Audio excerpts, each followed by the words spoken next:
What is going on, guys? We're doing a quick little group ride down to a meet here in Austin. I wanted to touch on briefly because I feel like everyone and their grandma is talking about it, and I might as well. The R9. I know everyone is losing their little minds about this new motorcycle, and I would like to give a new take on how I feel about the R9. Everybody is complaining. Everybody is saying that it is ugly, which I will agree with. Everyone is saying that it is not the right direction for Yamaha, which I will agree with. And it is going to likely be very, very slow, which I can agree with. It is basically a poor attempt at replacing the R6. But I would like to say that this is exactly what I've been trying to tell people would happen this entire time.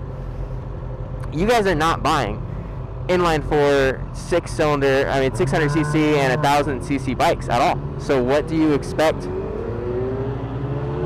What do you expect them to do?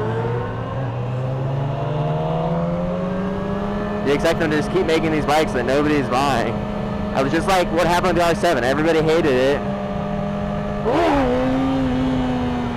Everybody hated it, and then all of a sudden everyone and their grandma has one. I think it's gonna be the same thing with the R9. I mean, it's coming in at a really reasonable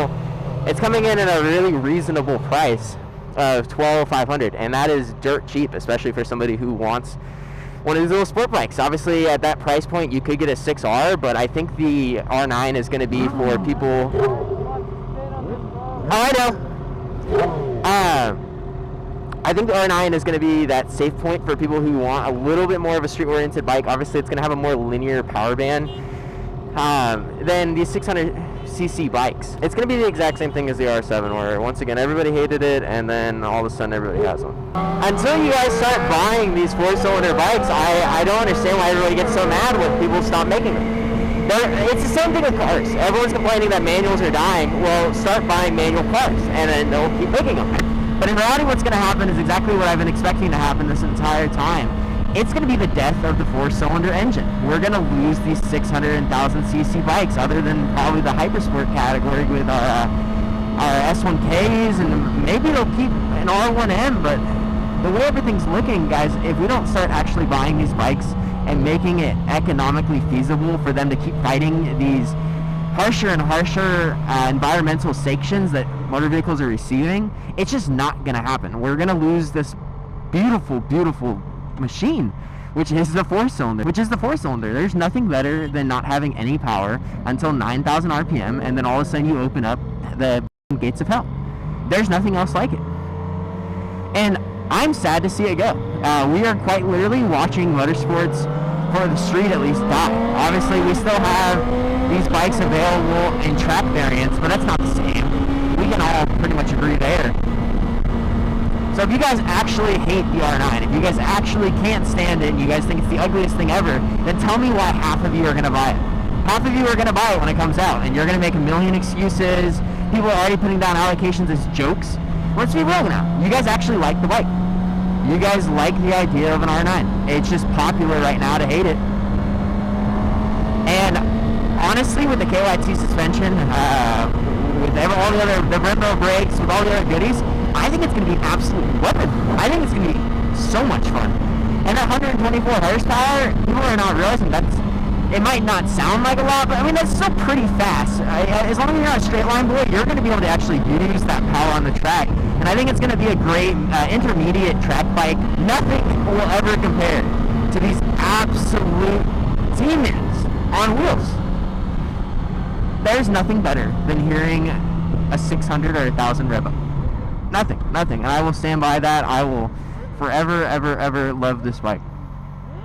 These 600 and 1000cc bikes are going to die. And that's sad to me, but in reality, it's probably best. I